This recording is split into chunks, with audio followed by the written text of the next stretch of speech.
కొన్ని విషయాలు మాట్లాడుకుందాం.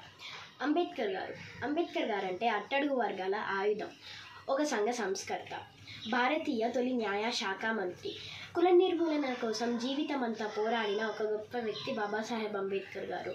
అణగారిన జీవితాల్లో వెలుగును నింపిన మేధావి, రాజ్యాంగ రూపకర్త డాక్టర్ బిఆర్ అంబేద్కర్. ఇతడు 1891 ఏప్రిల్ 14న జన్మించారు. భీమాబాయ్ సత్పాల్ మరియు రామ్జీ మనోజీ సత్పాల్కి జన్మించారు. 14వ మరియు చివరి సంతానంగా వాళ్లకు జన్మించారు. ఇతను చాలా పుస్తకాలు మరియు గ్రంథాలు చదివేవాళ్ళు.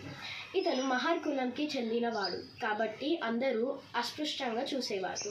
ఇతను మహార్ కులానికి చెందిన చాలా గ్రంథాలు, చాలా పుస్తకాలు రాసేవారు. ఆ గ్రంథాలలో మన రాజ్యాంగం కూడా ఒకటి. ఆ రాజ్యాంగాన్ని మనకి స్వేచ్ఛనిచ్చే ఒక అమూల్యమైన విషయం అని కూడా చెప్పుకోవచ్చు. ఆ రాజ్యాంగం వల్ల మనకి ఫ్రీడమ్ దొరికింది అంటే అది అంబేద్కర్ వల్లనే.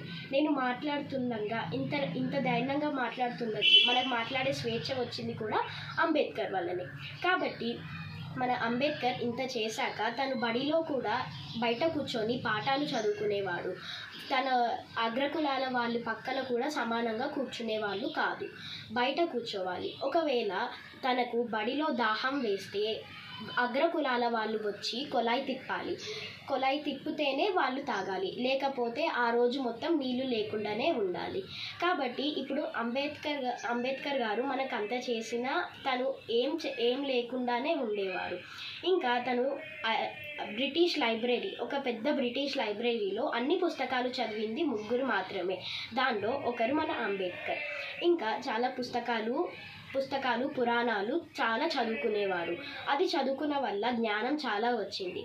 రాజ్యాంగం వెనక 7గురున్న కొంతమంది హెల్త్ బాగాలేక చనిపోయి, కొంతమంది విదేశాలకు వెళ్ళిపోయి ఉన్నారు. కానీ అంబేద్కర్ పట్టుదలతో మనకి రాద్దామనేసి కాన్స్టిట్యూషన్ని తన సొంతంగా రాసుకొని చెప్పేవాళ్ళు. కాబట్టి అంబేద్కర్ గురించి మనము ఇంత తీసుకుంటున్నామంటే అంబేద్కర్ కాన్స్టిట్యూషన్ రాసి మనకు స్వేచ్ఛని ఇవ్వడం ద్వారానే.